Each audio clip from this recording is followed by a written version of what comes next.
Hey all, so back January 9th of last year, I put out a video that was a tour of my garage. It was for a group that I was on. People were looking for ideas for how to organize their garage, so I figured I would go through and show how I've done mine.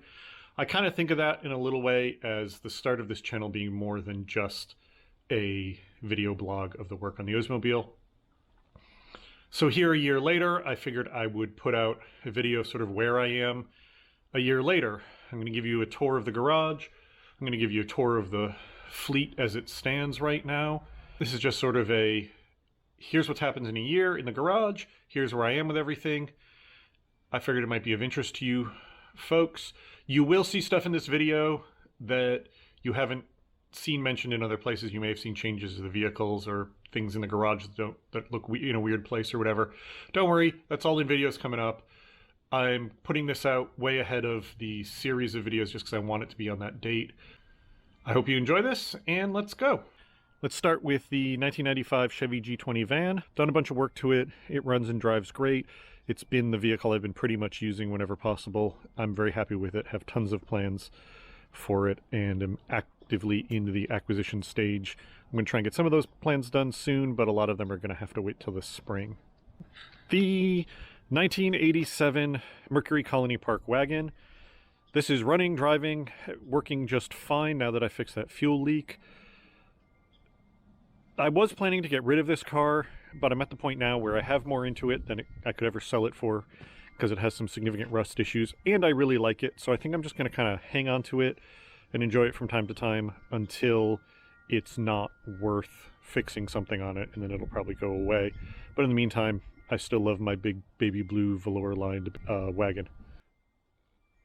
1956 Oldsmobile Super 88.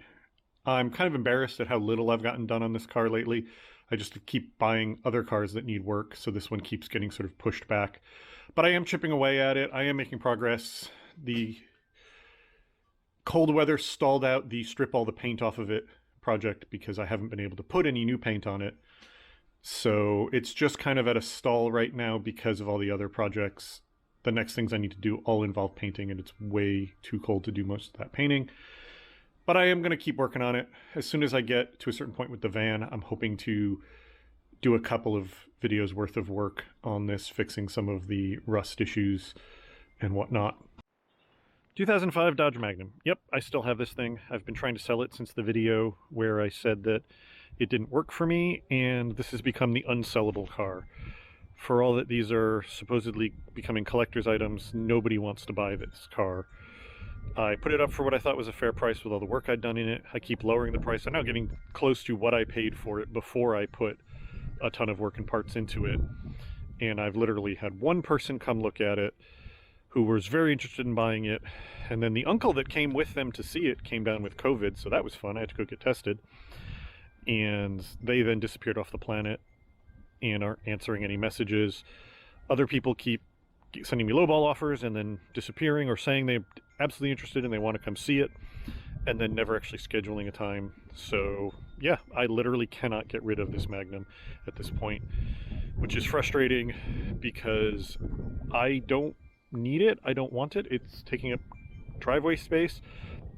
And it's a decent car. Somebody should have this car. Somebody who likes these Magnums should have this car and get to enjoy it and have fun with it. It's really sort of sad. You know, it's a nice V8 station wagon if it fits you and suits you, but nobody seems to want to actually pull the trigger on it. 2009 Honda Fit. This car is an extra car that I don't need because I'm now driving the van all the time and I don't need it to commute to work. And it's ready to be sold, essentially. It doesn't have any problems, it doesn't have any issues, it just needs a thorough cleaning inside and out and then to be put up for sale. And I have not had a day that was a combination of above freezing, not wet or raining, and me being free and available to give this car the clean out and clean up it needs to be able to put it up for sale. So instead it just kind of sits here and my girlfriend takes it to work every once in a while so that it doesn't go bad from sitting. But other than that, it's just kind of hanging around. And the garage itself. Going to give you a tour like I did last year and just sort of talk about what's changed, what hasn't. ongoing plans, etc. We'll start over here. This rack, I got these cool bins from IKEA. They just look better than the milk crates that were in here, but that really hasn't changed. Going through here, this rack needs to go away. I lifted it up like I said I was going to do last year so that my floor jack would fit underneath, but these bins are sort of awkward. They're not quite the right size for anything. As you can see, the oil bins have to tip out because they won't fit in it. And then the top of it, I pile crap on top of the stuff in it because there isn't a flat surface there. So what I really need to do is rebuild this with space for the jack, 2 shelves that are tall enough to hold all that stuff, and then a flat surface I can then pile crap on, because let's be honest, I'm going to. The Quickjack Rack, finally got that painted. That thing's great. I love it. I don't use the Quickjacks as much as I used to, just because a lot of the stuff I've been doing lately, for some reason, it's been easier to just pull out the ramps or occasionally the jack. But I still love these Quickjacks. They're great. One of the best investments I ever made. No, I haven't gotten the doors on these. I'm embarrassed. They're still sitting outside needing to be restored. Got this bin rack built. I love this rack. These bins are so great. This was one of the best ideas I ever had. Being able to just fill these with all kinds of random crap and not have to worry about anything about them. Like, I don't have to worry about denting these bins. I don't have to worry about stuff leaking in them. These machinist bins will take all the abuse you can possibly give them, and they don't care. This thing is great. I love it. The only slight redesign I would do, which I may add at some point, is I really should have put a thin bar from here to here, because when you slide the drawers in, they can do this. So you have to kind of make sure they're aligned enough to fit in the back. But I may do that at some point. It's a very minor change. Overall, this rack has worked really great. My welding table that I built, this is so nice. This is such a massive improvement over what I had before. Whether as a welding table or just as a table, this thing is great. Unfortunately, again, just like every surface in my garage is piled with crap. But the fact that I can roll it out from the wall is amazing. I was working on car door here with the window frame, and I wouldn't have been able to set it on this bench if it was here, but the fact that I could roll the bench out, 2-3 feet meant that I could lay the door on here and the window frame would have space. That was so nice. Welding cart, that thing's great. Love it. The little IKEA cart here, I had to put some better casters on it because of the weight of all the crap that I piled on it. Basically blew out the existing casters. My welding racks hasn't changed. These are my new Harbor Freight tool cabinets. These are really wonderful. There's going to be a lot of praise here, but I've been happy with how the garage has been coming through.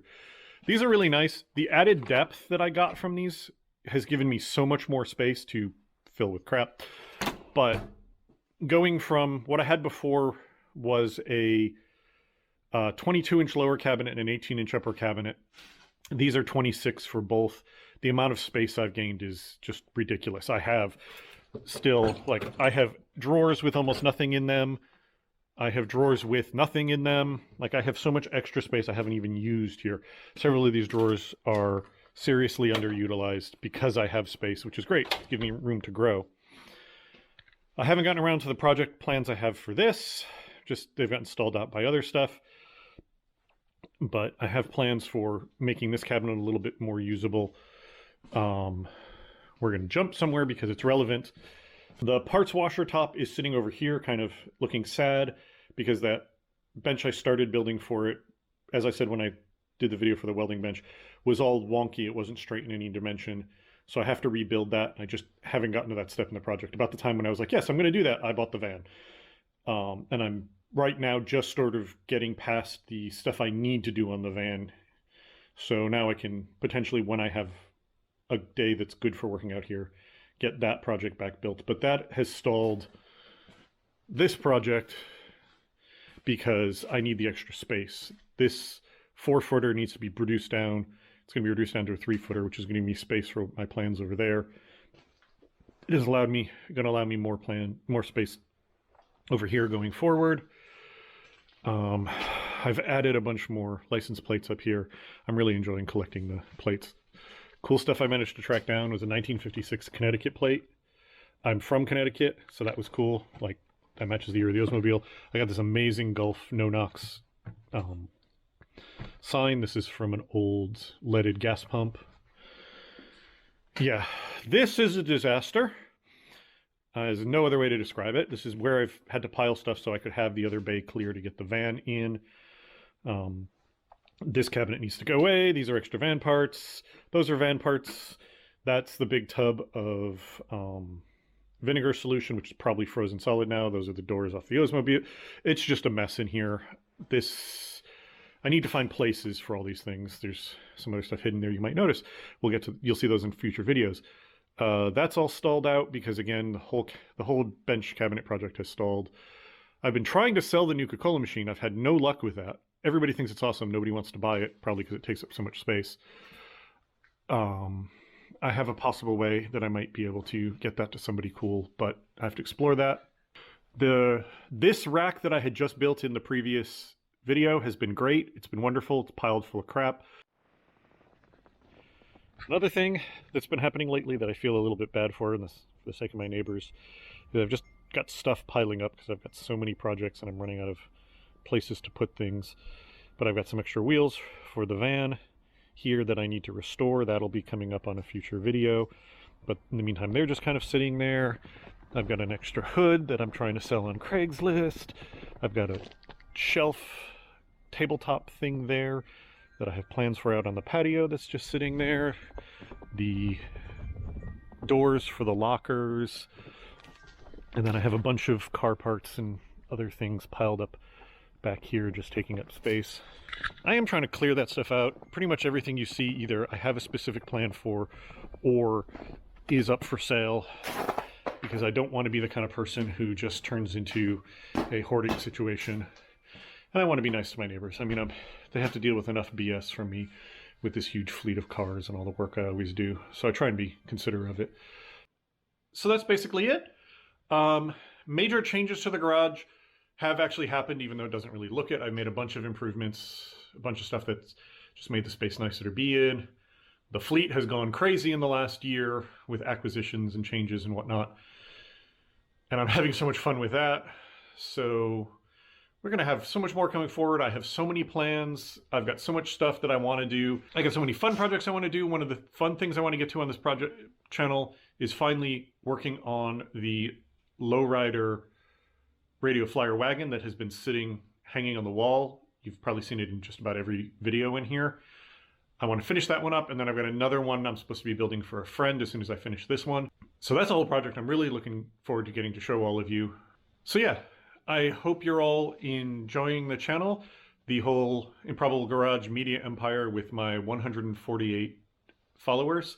And to be very clear there, I'm being sarcastic about the media empire. I'm really grateful to all my followers, 148 of you. It doesn't sound like much, but that's massively more than I had a year ago, and I appreciate every single one of you. I appreciate every single view. I love the comments. I'm really having fun with this. I mean, I'm a tiny little channel. I don't matter in the grand scheme of YouTube, but I don't care because it's fun. I really enjoy putting these videos out. I enjoy editing them. I enjoy filming them. So I'm glad that you folks get to come along with me on these journeys, and I'm glad you all have fun, apparently, watching these. I'm going to keep putting out videos as long as I'm enjoying it, regardless of whether my channel gets big or not. It'd be lovely if it did, because, hey, if I manage to get to the point where I'm making any money off of YouTube, that just means I get to pour it right back into the garage and right back into the projects, which is really fun. So yeah, thank you all for watching, and I will see you all later. Bye.